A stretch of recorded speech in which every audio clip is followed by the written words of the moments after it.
Hi, Taylor T. Carlson here, and when it comes to classic rock, there may be no bigger band than Led Zeppelin.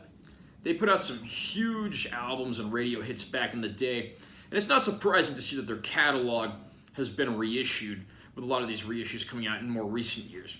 I just picked this up for my girlfriend for her birthday, and it's what I'm going to be reviewing today. This is Led Zeppelin III, the group's third album, originally released in 1970. This is the deluxe 2LP edition that was released as part of this Remastered series in a gorgeous looking trifold vinyl package with two discs. Disc 1 being the original album and disc 2 being a collection of bonus tracks.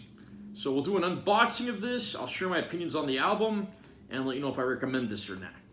So here's the front cover. There's the spine tech. Back cover uses the same art as the front cover, but colors are reversed. And it's got a triple fold here, so there's when we have the first layer opened up. And then here we are with the whole package opened up. This is a beautiful looking package. This is a bit much and maybe a little awkward to get the records in and out of here, but no denying it's an absolutely beautiful package. So we've got our first record right over here.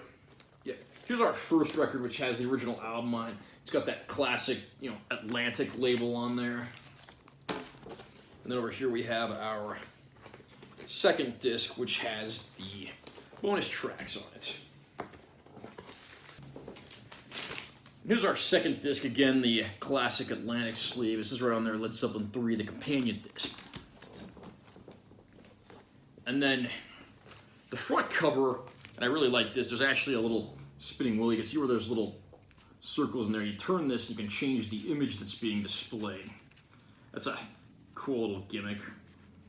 I'm not going to spin this all the way around, but you kind of get the idea of what this is and how it works. And it's one of those really cool things you really couldn't do with a CD, so I really do appreciate that they did this. Now, the track list for the album, disappointingly, is not printed on the back of the album.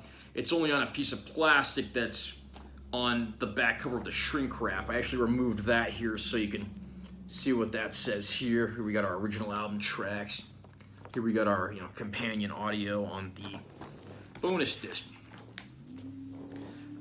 I will not deny that Led Zeppelin is a great band, but this is not my favorite record by them.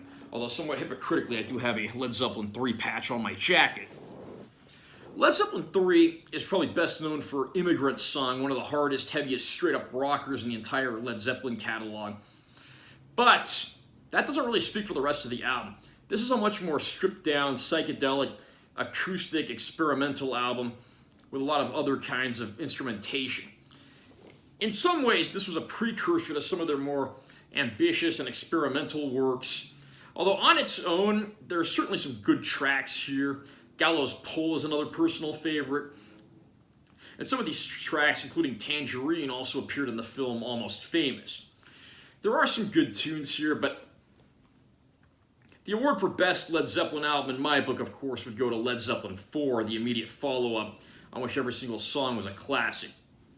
There's not a whole lot of differentiation between tracks on this album. A lot of it feels like it's one big jam session. That's not necessarily a bad thing. And I do think there's a reason that this one does have a soft spot in the eyes of many a fan. It's easy to overlook coming right between Led Zeppelin II and IV, both of which were just mega masterpieces on their own. That said, though, it's definitely worth listening to. It's not the Led Zeppelin album I'll go to first, but I recognize its place in history, and there are some cool tunes here. Now, as far as the content on this release goes, I was ecstatic to hear that we'd be getting the original album plus a whole extra LP worth of bonus tracks. Unfortunately, a major song that should have been included as a bonus track is not included here. The song I refer to, of course, is Hey Hey What Can I Do, which was the B-side to the Immigrant Song single. Hey Hey What Can I Do is a massive hit in its own right. Personally, I think the song should have just been on the album to begin with and all subsequent reissues of the album.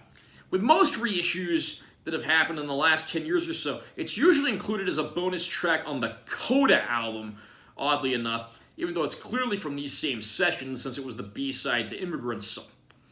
It's very disappointing not to see that song here. I'm guessing if these Led Zeppelin reissues also include Coda, it'll probably show up on Coda's bonus disc, but again, it belongs with this album, and I'm disappointed not to see it here. As far as the bonus content goes, it mostly consists of alternate mixed tracks, no vocal tracks, rough mixes, and so forth. So it's mostly like alternative versions of songs that did make it onto the album. There's nothing that's earth-shattering here or a huge revelation, but I think Led Zeppelin fans will revel at the chance to listen to anything previously unheard from the band, even if it is just like alternate mixes and early rough versions like that. Are you a Led Zeppelin fan, and how do you feel about the Led Zeppelin III record? Have you picked up this deluxe package yet? Comment down below and let me know what you think. Also, remember to subscribe to my channel for more content. I'm always posting new videos, and give this one a like if you found it helpful. I'm Taylor T. Carlson. See you next time.